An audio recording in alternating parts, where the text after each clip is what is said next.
นี่มันจะมาแนะนำเป็นแอปเนาะแอปทางโทรศัพท์เนาะบ่แม่นเว็บเนาะสำหรับชื่อแอปแม่นชื่อว่า Buzzspace เนาะ Buzzspace สำหรับการดาวน์โหลดมันให้เข้าไปที่ Play Store เลยเนาะให้กดไปที่ Play Store เลย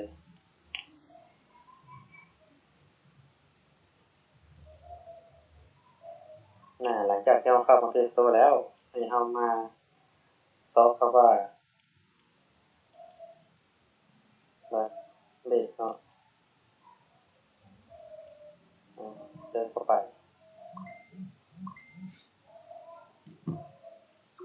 เสร็จแล้วมันจะขึ้นตัวนี้ขึ้นมาเนาะหลังจากนั้นมันให้เรากดติดตั้งเนาะติดตั้งอยู่นี่เนาะถ้าเป็นภาษาอังกฤษมันจะเป็น install เนาะในนี้ข้าพเจ้าติดตั้งแอปแล้วเนาะแต่ว่ามันจะให้อัปเดตมาเลยเนาะถ้าว่าติดตั้งแล้วให้เรามาเข้าแอปเนาะกดเข้าไปที่แอปเลย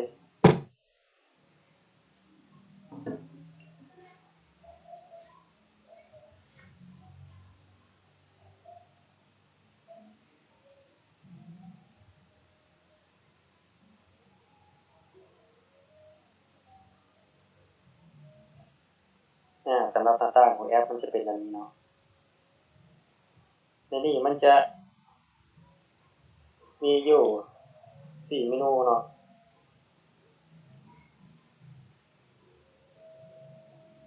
จะมีอยู่4เมนู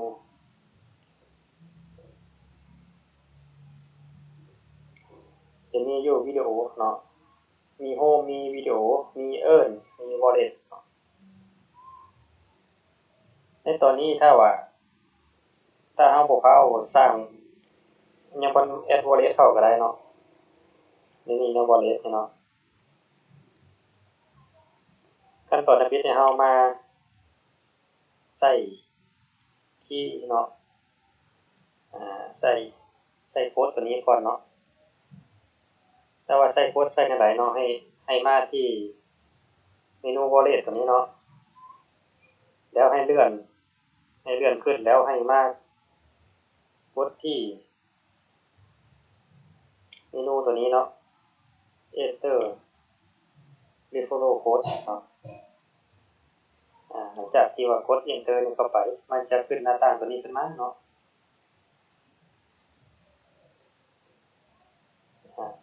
แล้วให้ใส่โค้ดที่ว่าข้าพเจ้าบอกเมื่อกี้เนาะเดี๋ยวจะเอาลงไว้ให้ที่ลิงก์เนาะด้านล่างของวิดีโอหลังจากที่ใส่โค้ดแล้วท่านจะได้รับอยู่600คะแนนเนาะหรือ600 point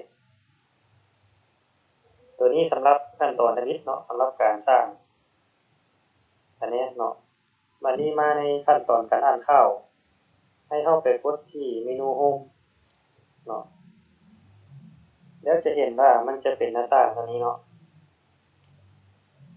ในบรรดานี้จะเป็นข่าวทั้งหมดเนาะพวกนี้จะเป็นข่าวทั้งหมดหรือว่าเราจะมากดใส่ตัวเชิงชุดเลยก็ได้คือตัวนี้กดเข้าไป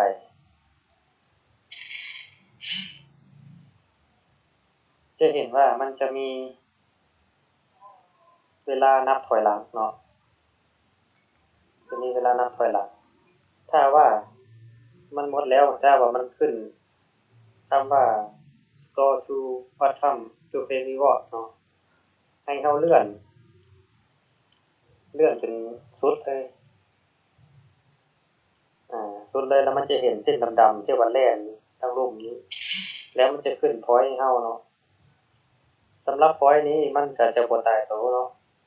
บางคนก็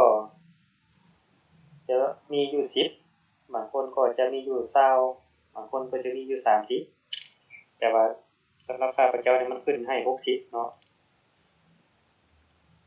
ตัวนี้แม่นการอ่านข่าวเนาะนอกจากการอ่านข่าวแล้วแต่ละมื้อที่เราเข้ามาใช้แอปนี้มันจะขึ้นว่าเช็คอินให้เรากดเนาะมันจะมี point อยู่60 point 800 point เนาะ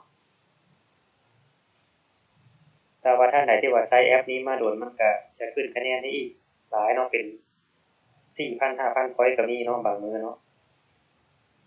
และอีกตัวนึงที่ว่าเราจะรับคะแนนก็คือให้เรามากดอยู่ที่ปุ่มของก่อนทางด้านเทิงนี่เนาะเพื่อเบิ่งวิดีโอเนาะมันจะโหลดวิดีโอเข้ามาเนาะ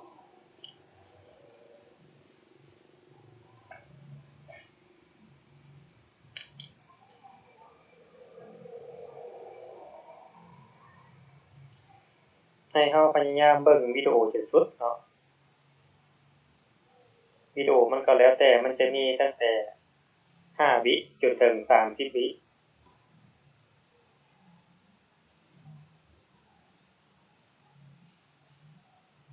หลังจากที่ว่าเราเบิ่งวิดีโอแล้วมันจะเห็นเนาะจะเห็นเครื่องหมายคูณอยู่นี่ให้เราปิดออก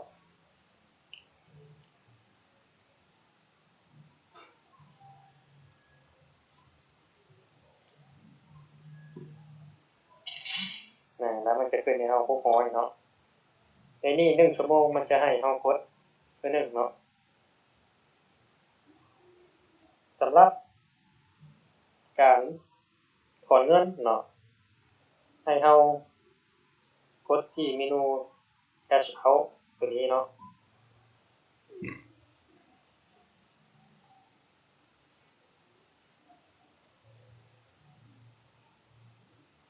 บางทีมันก็จะขึ้นวิดีโอให้เนาะแต่ก็บ่โดนเห็นถ้าว่าเห็นหมายคูณแล้วให้เรากดออกเนาะ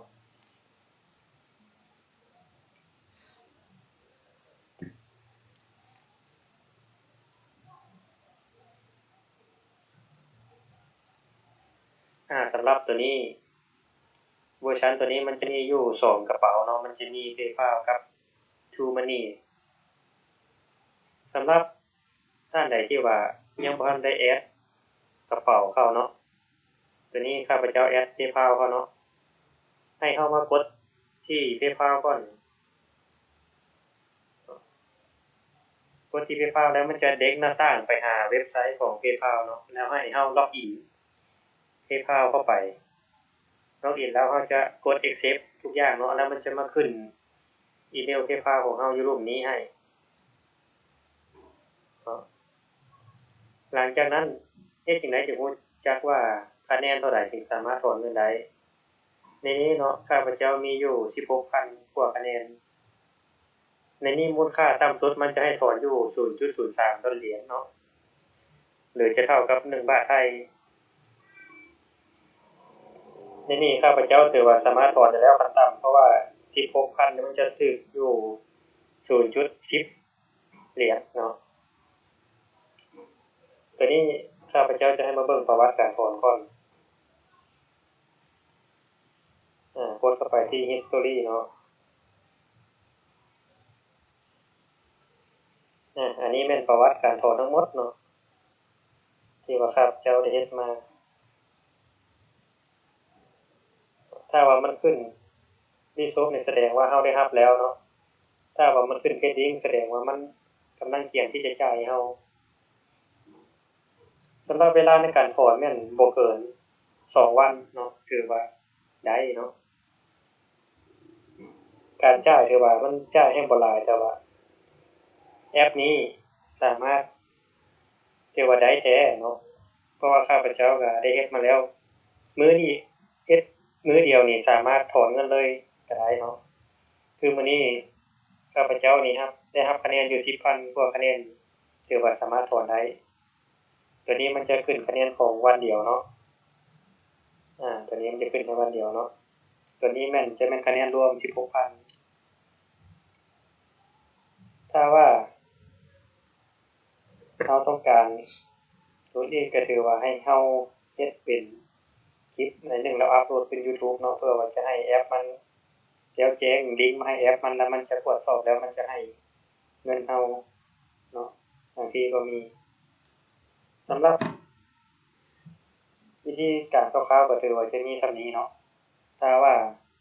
สนใจหรือบ่เข้าใจตัวใดก็สามารถสอบถามข้าพเจ้าตื่นได้อีกเนาะในลิงก์จะเป็น Facebook Fanpage หรือว่าเป็น WhatsApp เนาะ ข้าพเจ้าได้พาไปให้แล้วเนาะที่ระลุมแค่นั้นขอขอบใจเนาะ